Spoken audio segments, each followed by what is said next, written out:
ഇന്ന് ജൂലൈ 23, നടിപ്പൻ നായകൻ സൂര്യയുടെ 50ാം ജന്മദിനം. പിറന്നാൾ സമ്മാനമായി സൂര്യ ആരാധകർക്ക് ആവേശമായി കറുപ്പ് സിനിമയുടെ ടീസർ ഇന്ന് റിലീസായിരിക്കുകയാണ്.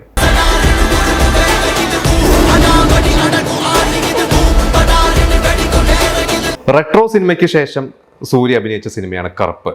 ഇപ്പം കറുപ്പിൻ്റെ സംവിധായകൻ RJ ബാലാജീനെ ഒരു നടനായിട്ട് നമുക്കറിയാം. ഒരുപാട് സിനിമകൾ അദ്ദേഹം അഭിനയിച്ചിട്ടുണ്ട്. അതേ ഒരു ശരിക്കും പറഞ്ഞാൽ ഒരു കൊമേഡിയൻ എന്നുള്ള രീതിയിലാണ് കൂടുതൽ നമുക്കൊക്കെ അറിയാവുന്നത്. ഒരുപാട് റേഡിയോ ഷോസും അതുപോലെ TV ഷോസൊക്കെ ചെയ്തിട്ടുണ്ട്. അദ്ദേഹം സംവിധാനം ചെയ്തിട്ടുണ്ട് 2 സിനിമ. അതിൽ വേറെ കോ ഡയറക്ടേഴ്സും ഉണ്ടായിരുന്നു. അപ്പോൾ അദ്ദേഹം ആദ്യമായിട്ട് സോളോ ഡയറക്ടർ ആവുന്ന സിനിമയാണ് കറുപ്പ്. ആക്ച്വലി ഈ സിനിമയ്ക്ക് മുമ്പ് RJ ബാലാജി ഇൻഡിപെൻഡൻ്റ് ആയിട്ട്, അതായത് ഒറ്റയ്ക്ക് സിനിമ സംവിധാനം ചെയ്യാൻ ആലോചിച്ചിരുന്നപ്പോൾ വിജയിനെയായിരുന്നു, നമ്മുടെ ദളപതിനെയാണ് അപ്രോച്ച് ചെയ്തിരുന്നത്. പക്ഷേ ദളപതിയുടെ എനിക്ക് തോന്നുന്നു ലാസ്റ്റ് ഇപ്പോൾ നടന്നുകൊണ്ടിരിക്കുന്ന ഒരു സിനിമ ആവേണ്ടതായിരുന്നു RJ ബാലാജി. ഒരുപാട് പേര് അപ്രോച്ച് ചെയ്തതിൽ RJ ബാലാജിയും സ്ക്രിപ്റ്റ് പറഞ്ഞിരുന്നു, വിജയ്ക്ക് ഇഷ്ടപ്പെട്ടതാണ്. പക്ഷേ ഇത് സംഭവിച്ചില്ല. അപ്പോൾ അതേ സ്ക്രിപ്റ്റ് തന്നെയാണോ ഇതെന്നറിയില്ല. എന്തായാലും വിജയ് സിനിമ നടക്കാതെ വന്നപ്പോഴാണ് ഈ സൂര്യ സിനിമ സംഭവിച്ചത്.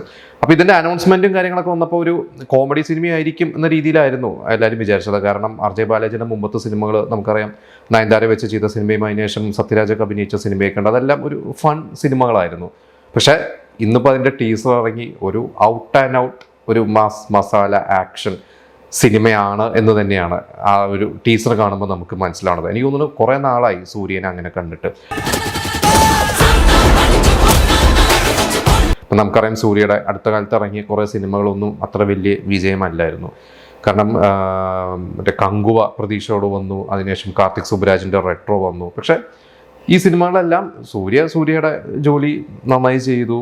ഈ സിനിമയൊന്നും അങ്ങനെ നമുക്ക് വളരെ സിൻസിയറായിട്ടൊക്കെ തന്നെയാണ് ഈ ഒരു സിനിമയുടെ അവർ ഫിലിം മേക്കേഴ്സൊക്കെ അപ്രോച്ച് ചെയ്തത്. പക്ഷേ എന്തോ ആ സിനിമ ഓഡിയൻസിന് കണക്റ്റ് ആയില്ല. അങ്ങനെ വളരെ പ്രതീക്ഷകളോട് കൂടിയാണ് ഇപ്പോൾ കറുപ്പ് എന്ന് പറയുന്ന ഒരു സിനിമ. അതിൽ എനിക്ക് ഏറ്റവും ഇഷ്ടപ്പെട്ടത് സൂര്യ വളരെ എനർജറ്റിക് ആയിട്ട്, ഞാൻ ഇതുപോലെ സൂര്യനെ കണ്ടിട്ട് കുറേ കാലമായി.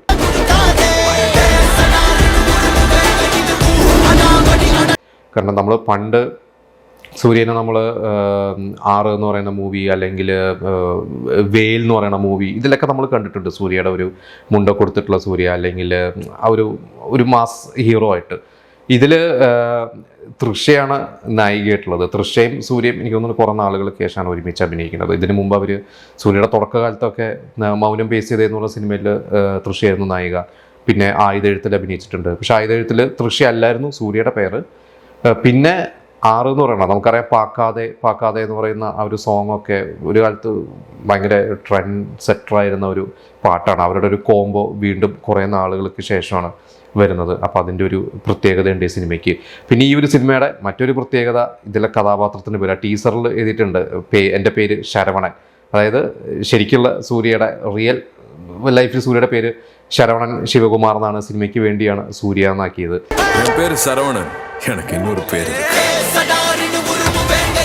അപ്പോൾ സ്വന്തം പേരിൽ അഭിനയിക്കുന്നു. പിന്നെ ഇതിൽ ഗജനിയുടെ ഒരു റെഫറൻസ്, അത് ആ ടീസർ കണ്ടവർക്ക് മനസ്സിലാവും. അത് ഈ ശരിക്കും പറഞ്ഞാൽ ഗജനി ഇറങ്ങിയ ശേഷം തമിഴിലും മലയാളത്തിലും നമ്മുടെ തണ്ണീർമത്തൻ ദിനങ്ങളിൽ വരെ ആ ഒരു റെഫറൻസ് എടുത്തിട്ടുണ്ട്. അപ്പോൾ ആ ഒരു സീനൊക്കെ തിയേറ്ററിൽ വരുമ്പോൾ സൂര്യ ഫാൻസിനൊക്കെ ഒരു ആഘോഷമായിരിക്കും എന്നുള്ള കാര്യം ഉറപ്പാണ്.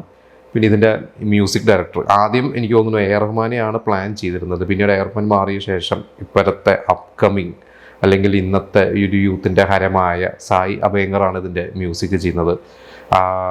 ഒരുപാട് മ്യൂസിക് വീഡിയോസൊക്കെ ചെയ്ത് ട്രെൻഡ്സെറ്ററായ, വളരെ ഫേമസ് ആയി, എന്താ പറയുക, എല്ലാവരുടെയും ഹരമായി മാറിയ ഒരു മ്യൂസിക് ഡയറക്ടർ. വളരെ ചെറുപ്പമാണ്, 20 വയസ്സേ ഉള്ളൂ. അതിനുശേഷം എനിക്കൊരു ഈ ഒരു സിനിമയ്ക്ക് മുമ്പ് വേറെ ഒരു സിനിമ, എല്ലാം കുറേ സിനിമകൾ ഒരുമിച്ച് അനൗൺസ് ചെയ്തിട്ടുണ്ട്. അപ്പോൾ മലയാളത്തിലും ഷെയ്ൻ നിഗമിൻ്റെ സിനിമ ചെയ്യുന്നുണ്ട്. അപ്പോൾ അനിരുദ്ധിന് ശേഷം ചിലപ്പോൾ അടുത്തത് സായിയുടെ ഒരു കാലമായിരിക്കാം.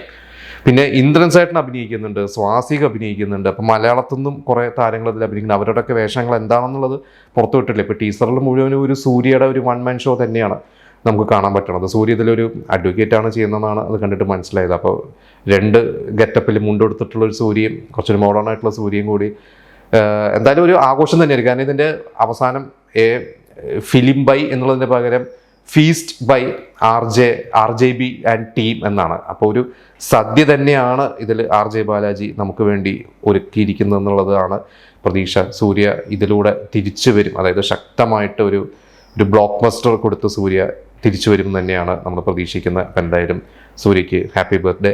സൂര്യ ഫാൻസിന് ഇനി കറുപ്പിൻ്റെ സോങ്സും എൻ്റെ വലിയ ടീസേഴ്സിൻ്റെ മറ്റ് ട്രെയിലറൊക്കെ ഇനി വരും. അപ്പോൾ ആഘോഷത്തിനുള്ള ഒരു കാത്തിരിപ്പ് തന്നെയാണ് ഇനി.